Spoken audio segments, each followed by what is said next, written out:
अस्सलाम वालेकुम स्टूडेंट्स, आज हम स्टडी करेंगे relation of biology with other sciences. मतलब बायोलॉजी का ताल्लुक दूसरी साइंसेज के साथ हम स्टडी करेंगे। जैसा कि हम जानते हैं, बायोलॉजी ज़िंदगी का मुताला करने वाली एक साइंस है, यानी कि ये जानदारों को स्टडी करती है। लेकिन बायोलॉजी अकेले ही ये सब डील नहीं करती, इसका दूसरी साइंसेज के साथ भी गहरा ताल्लुक है। तो चलिए आइए इसे समझते हैं। बायोकेमिस्ट्री, बायो मतलब बायोलॉजी और केमिस्ट्री मतलब केमिकल रिएक्शंस और केमिकल प्रोसेसेस को स्टडी करना केमिस्ट्री कहलाता है। Biochemistry is the study of the structure and reaction of different chemical substances present in living organisms. Biochemistry के अंदर हम केमिकल सब्सटेंसेस की स्ट्रक्चर और उनके रिएक्शन को स्टडी करते हैं। मतलब लिविंग ऑर्गेनिजम्स के अंदर होने वाले रिएक्शंस को स्टडी करना बायोकेमिस्ट्री कहलाता है। Study of the chemical reaction of photosynthesis and respiration are example of the biochemistry. मतलब फोटोसिंथेसिस और रेस्पिरेशन को समझना बायोकेमिस्ट्री कहलाता है। बेसिकली फोटोसिंथेसिस और रेस्पिरेशन एक केमिकल रिएक्शंस हैं जो कि लिविंग ऑर्गेनिजम्स के अंदर हो रहे होते हैं। फोटोसिंथेसिस खुराक को तैयार करने का अमल है और रेस्पिरेशन एनर्जी हासिल करने का अमल है। बायोफिजिक्स, बायोलॉजी और फिजिक्स को स्टडी करना बायोफिजिक्स है। It deal with the study principle of physics which apply to biological processes. ऐसे प्रिंसिपल्स फिजिक्स के ऐसे प्रिंसिपल जो हमारे बायोलॉजिकल प्रोसेसेस में इस्तेमाल हो रहे हैं, उनको समझना बायोफिजिक्स में आता है। मिसाल के तौर पर we study the rule of lever and motion for understanding the function of the muscles and bones and joints. Physics के अंदर हम the law of lever and motion को स्टडी करते हैं। इसी तरह इन जानदारों के अंदर मसल्स और बोन्स और जॉइंट्स में भी मोशन होती है और फिजिक्स के वही रूल्स इन पर अप्लाई करते हैं और इनको स्टडी करते हैं। बायोफिजिक्स कहलाता है। नेक्स्ट इसकी है कंप्यूटेशनल बायोलॉजी।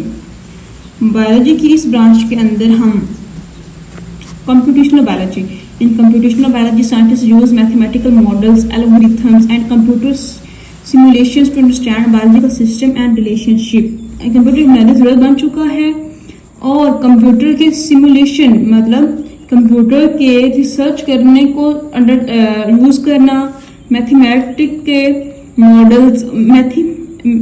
के मॉडल्स और एल्गोरिथम वगैरह को यूज़ करके बायोलॉजिकल मॉडल्स वगैरह तैयार करना, इनकी कंप्यूटर का इस्तेमाल करते हुए इनकी रिसर्च करना और बायोलॉजिकल सिस्टम को स्टडी करना और इनका बायोलॉजिकल सिस्टम और उसके रिलेशनशिप को स्टडी करने के लिए हम कंप्यूटर और मैथ का इस्तेमाल कर रहे हैं, जो क्या कहलाता है, कंप्यूटेशनल बायोलॉजी कहलाता है। It involve analysing biological data such as sequence of amino acid in a protein. Next इसकी है बायोजियोग्राफी। बायो मतलब लिविंग ऑर्गेनिजम्स, जियो मतलब उनकी रिहायश और हैं। It deal with the study of distribution of living organisms in different geographical region of the world. मतलब कि लिविंग ऑर्गेनिज्म के डिस्ट्रीब्यूशन को समझना कि कौन सा जानदार, कौन सा लिविंग ऑर्गेनिज्म दुनिया के किस हिस्से में पाया, बायोजियोग्राफी कहलाता है। The influence of climate change on the distribution of organisms is also studied in biogeography. Influence of climate change मतलब मौसमियाती तब्दीलियाँ, क्लाइमेट का चेंज होना, क्लाइमेट के चेंज होने को स्टडी करना कि वो ऑर्गेनिजम्स पर किस तरह इफेक्ट हो रहा है और उनकी किस तरह तकसीम किस तरह अपनी जगह छोड़ने पर मजबूर कर रहा है। इस सब को स्टडी करने के लिए हम बायोजियोग्राफी को इस्तेमाल करते हैं।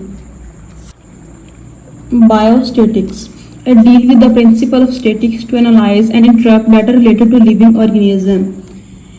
वो साइंस जो बायोलॉजी और हेल्थ से रिलेटेड, वो साइंस जो लिविंग ऑर्गेनिजम्स के हेल्थ से रिलेटेड डाटा को एनालाइज करने और इंटरप्ट करने में मदद देती है, वो बायोस्टैटिक्स कहलाती है। में उनकी बीमारियों को जानने के लिए, उनसे प्रिवेंशन के लिए और उनके इलाज के लिए जो रिसर्च की जाती है वो बायोलॉजिकल रिसर्च कहलाती है। और बायोलॉजिकल रिसर्च को समझना, हेल्थ केयर को समझना और पब्लिक हेल्थ को अंडरस्टैंड करना बायोस्टैटिक्स में आता है।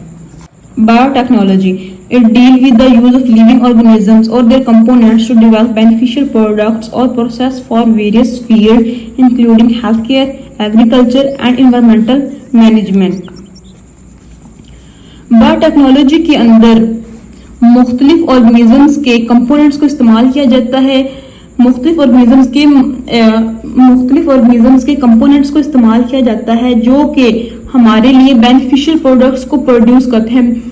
मिसाल के तौर पर माइक्रो ऑर्गेनिजम्स को इस्तेमाल करना वैक्सीन तैयार करने के लिए, और इसी के साथ साथ ये हमें various fields including health care, agriculture मतलब काश्तकारी करने में, एंड एनवायरमेंटल मैनेजमेंट और माहौलियाती तरतीब को समझने में मदद देती है। Biotechnologist use bacteria for the production of insulin to treat diabetic patient.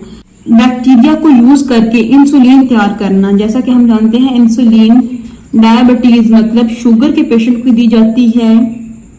उसके मैकेनिज्म को स्टडी करना, उसके मैकेनिज्म को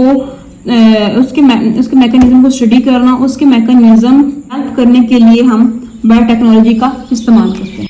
बायोइकोनॉमिक्स, it deal with the study of organism from economical point of view. In biological economics scientist calculate the cost and profit of the biological project. एक ऐसी science biological project पर लगने वाली cost और profit को study करती है, वो क्या कहलाती है? बायोइकोनॉमिक्स कहलाती है। And production of new variety of crops, फसलों की नई वैरायटियों को प्रोड्यूस करना, मिसाल के तौर पर ऐसी फसलें तैयार करना जो कि पैदावार में ज़्यादा होती हैं, उन पे लगने वाली कॉस्ट और उनसे हासिल होने वाली प्रॉफिट को समझने के लिए हम बायोइकोनॉमिक्स का इस्तेमाल करते हैं। तो चलिए मिलते हैं अगले लेक्चर में, जिसमें हम कैरियर इन बायोलॉजी को स्टडी करेंगे। अपना ख्याल रखिए। खुदा हाफिज़।